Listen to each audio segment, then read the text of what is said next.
ganito palang pakiramdam kapag nasa gitna ka ng laot, Lolo. Ang ganda! Unang beses ko palang kasi sumama sa inyo pang mangisda eh. Si Lucas ang palagi kong kasama kapag nangingisda. Ay, masarap talaga sa pakiramdam kapag nandito ka sa laot.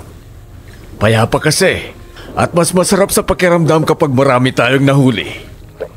Tutulungan ko na po kayo sa pamimingwit, Lolo. Sige. Eto ang sayo. Eto naman sa akin. Sige po. Eto na ang sayo para sa pamimingwit mo. Akin na po, Lolo. At ito naman sa akin. Lagyan mo ng pain. Sige po. Dapat, tahimik lang tayo habang namimingwit. Kaya simulan na natin. Sige po.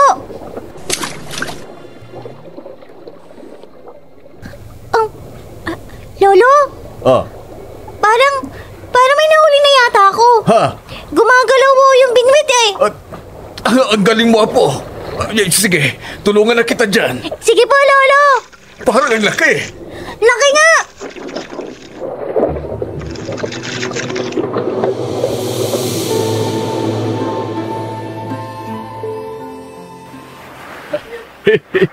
Marami tayong nahuli, Apo. Malaki-laki ang kikitain natin ito. Oo nga po, Lolo. Ang saya po palang mangisda. Gusto ko pang sumama uli sa susunod. Ay, walang problema. Ang mabuti pa, maligo ka muna sa dagat. Dito ko nalilinisan tong mga isdang uulamin natin mamaya. Sige po, Lolo. Doon lang po ako sa may kabilang bahagi ng pangpang. Sige. Tatawagin na lamang kita kapag uuwi na tayo sa Frida. Opo. Mag-iingat ka dyan. Opo, Lolo.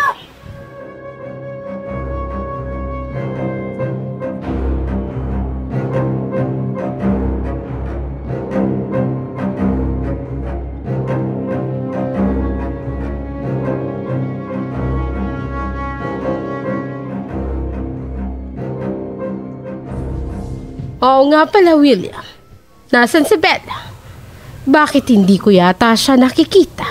Hindi ko alam, Ina. Baka nasa laboratorio. Madalas ho siya doon na namamalagi. May kakaiba din talaga sa batang yun. Masyadong misteryosa. Maayos naman ho siya, Ina. Matalas lang talagang dila niya kung sumagot. Alam ko. Minsan ko na siyang nakausap. Talagang matalas ang dila. Ang sarap putol. Ang lalim yata ng buntong hininga mo. Bakit? Wala po. Hindi po ba kayo alis ni Ama? Hindi pa. Mamaya pa siguro. Bakit? Nais mo na ba kaming umalis? Hindi naman po. Naitanong ko lamang. Alam ko, kahit na hindi mo sabihin, ay masama ang loob mo sa amin ng iyong ama. Pero tandaan mo, ginagawa namin ang lahat ng ito para sa'yo. Ina, pero hindi ko maramdaman.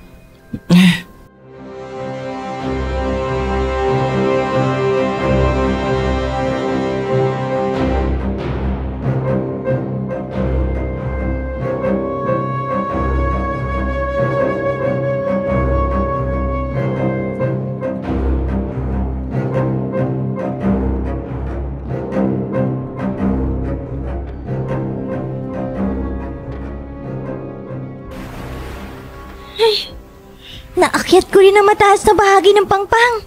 Tanaw na tanaw ko mula rito sa kinaroroonan ko. Ang malawak na asul na karagatan. Naiengganyo akong lumangoy. Tatalon ako mula rito sa kinaroroonan ko. Ngayon na!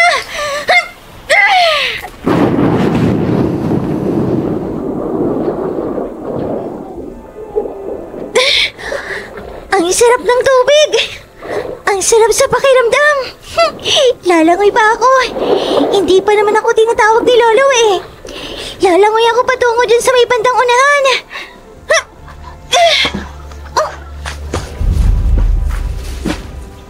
Teka, bakit hindi ko maigalaw ang mga pako ko? Hindi ko siya maigalaw. Parang naninigas sa mga pako. Hindi! Malulunod ako! Hindi!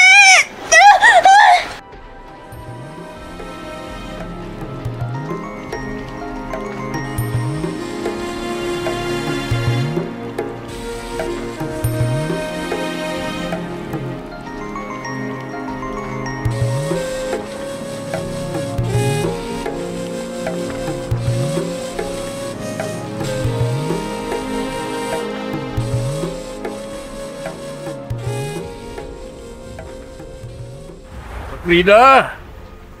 Safrina! Ah, nasa na ba ang batang yun? Eh, sabi ko wag lalayo eh. Tapos ko nang linisan itong mga isdang uulamin namin. Ay, teka nga. Maglalakad-lakad ako sa may bandang unahan. Baka doon siya naliliko. Safrina! Apo! Nasaan ka? Uuwi na tayo!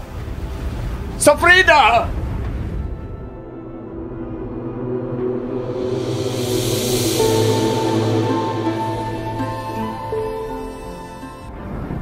Aalis na kami, Prinsipe William.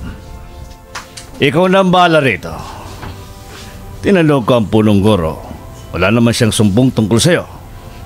Liban na lamang sa pagtakas ninyong dalawa ni Bella.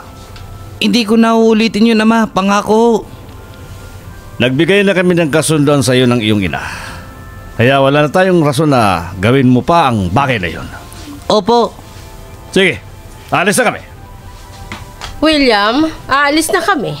Huwag kang magiging pasaway dito, Huwag po kayo mag-alala, Ina. Hindi na po. Mabuti.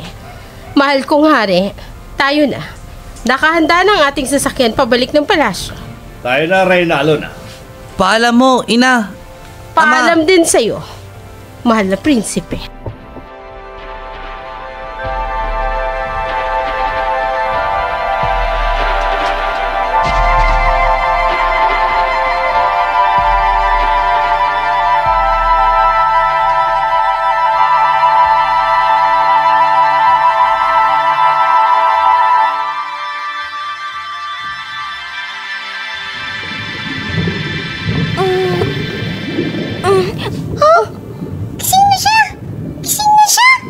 Nasaan ako? Nasaan ako? Gising ka na? Hindi ka nalunod? Maliit na tinig? May maliit na tinig ako naririnig. Saan galing yun? Nasaan ako? Nandito ako! Oh, hindi! Isang pawikan? Isang pawikan na nagsasalita? Hindi! Maligno! Maligno! Maligno! Maligno! Hindi ako maligno! Nakakausap mo lang talaga ako. Iintindihan mo ako. Naririnig mo ang sinasabi ko pero hindi ako maligno. Ano? Pero nasan ako? Nandito ka sa ilalim ng dagat. Ano?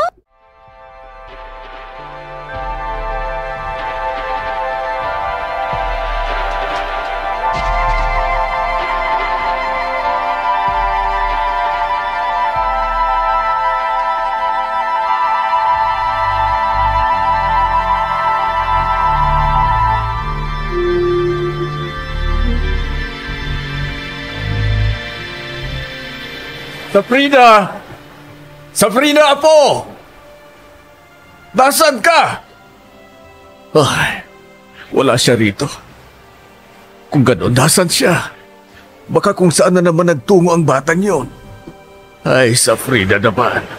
Palagi ka na lamang talagang tumatakas. Ay, mabuti pa. Sa bahay ko na lamang siya aantayin.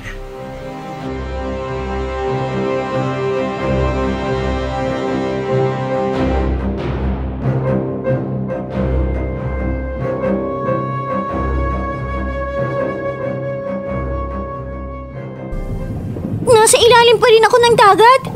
Niloloko mo ba ako? Hindi kita niloloko. Pagmasdan mo ang paligid mo para malaman mo na nagsasabi ako ng totoo. Tama nga siya. Nandito pa rin nga ako sa ilalim ng dagat.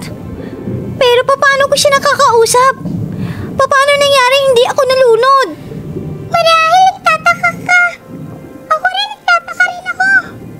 Hindi ko sukat akalain na makakausap kita at maiintindihan mo ko. Sino ka? Ako si Lisaya at pinakamagandang pawikan sa ilalim ng karagatan. Oh, akala ko sa lupa lang mahangin. Pati rin pala dito sa ilalim ng tubig. Alam mo, puno yata ng tubig yung ulo mo eh. Grabe ka naman sa akin. Pasalamat ka nga, tinulungan kita. Alam mo ba hindi ka na makita ng mga umaaligid na pating kanina? Ha? Talaga? Oh, tapos?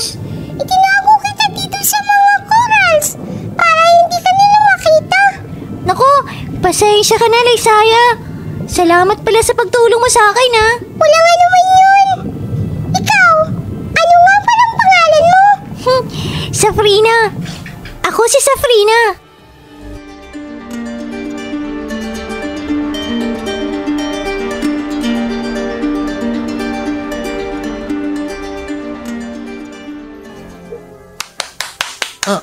Bella? Ang galing! Nagawa mong umalis. Nakipagkita ka sa Hari at Rena. Nagsaya kayo. Subalit hindi mo ito pinalam sa akin at hindi mo ako sinama. Ano naman ngayon sa'yo? Pagtitipon naming pamilya yon. At ako, Prinsipe William. Darating ang araw, magiging bahagi na rin ako ng pamilyang sinasabi mo. Bella, Ano pang silbi ng kasunduan natin? Kung ngayon pa lamang ay sumusuway ka na. at ano pang silbi ng kasunduan na yon? Kung ngayon pa lang, sinasakal mo na ako. Ha? Pwede ba? Hayaan mo naman akong huminga kahit ilang minuto lang, kay babata pa natin. Ha? Pupunta na ako ng kwarto ko. Wag na wag mong tatangkaing sumunod. Ano? Inuutusan mo ba ako? Ano sa tingin mo? Inuutusan mo ako? Yun naman pala.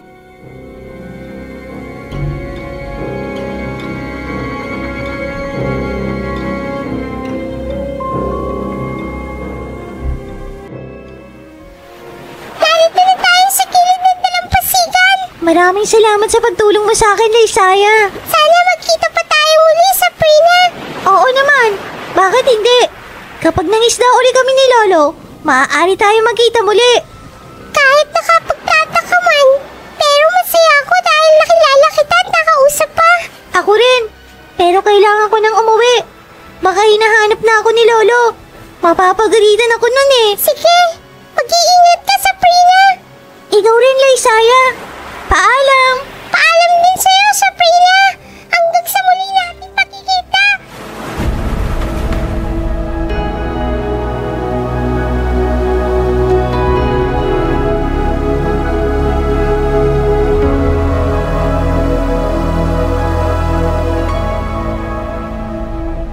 Sabrina! Lucas? Mabuti naman nandito ka na. Ha? Bakit? Kanina ka pa hinahanap ni Lolo eh. Nauna na siyang umuwi sa'yo. Saan ka ba galing? Naligo ako sa dagat. Naligo ka sa dagat? Tapos hindi ka nakita ni Lolo? Papunta na nga sana ako doon sa dalampasigan eh.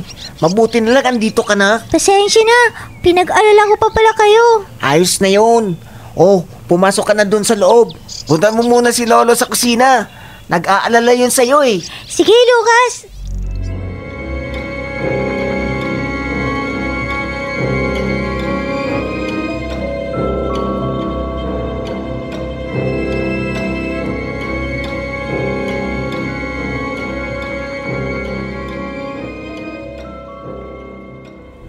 Lolo?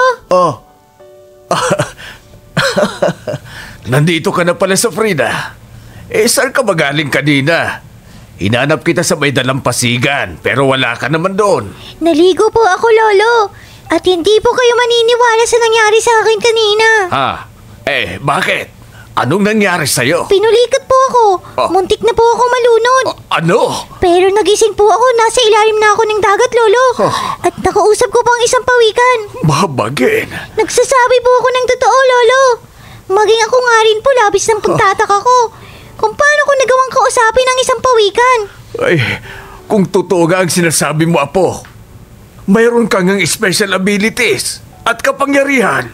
Lolo, tingin nyo, kailan kaya lalabas ang kabuuan ng kapangyarihan ko? Hindi ko alam, Safrina. Hindi ko alam.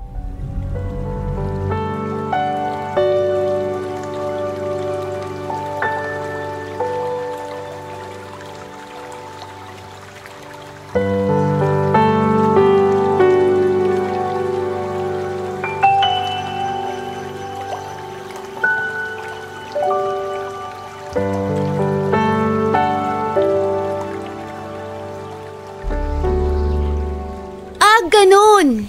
Babaliwalain mo lamang ako ngayon. Ano? Wala na lang yung kasunduan natin, ha?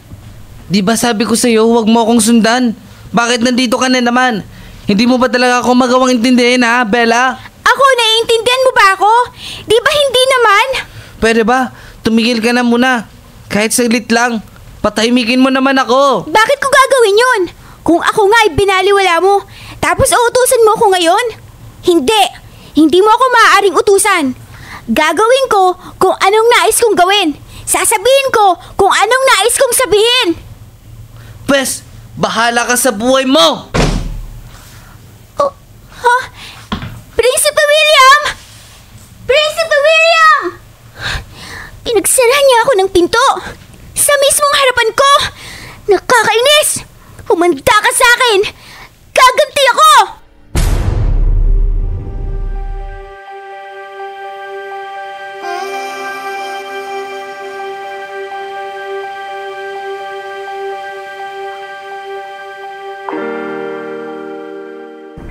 Gusto ko na pong malaman ang kabuuan ng kapangyarihan ko, Lolo.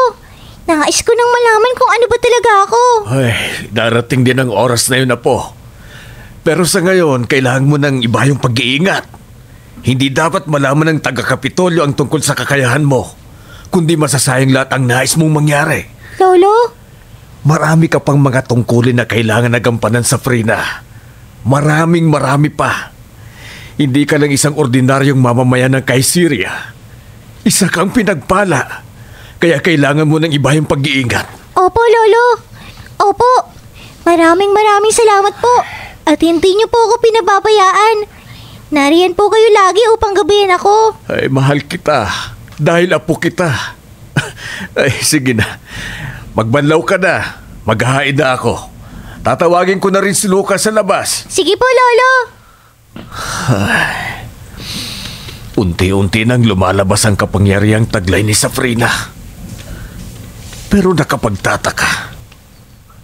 Saan niya naman ang ganun kalakas sa kapangyarihan? Gayong wala namang kapangyarihan ang mga magulang niya. Palaisipan man, pero mas kailangan niyang iba yung pag-iingat ngayon. Dapat siyang umiwas sa mga mata at galamay ni Rizal.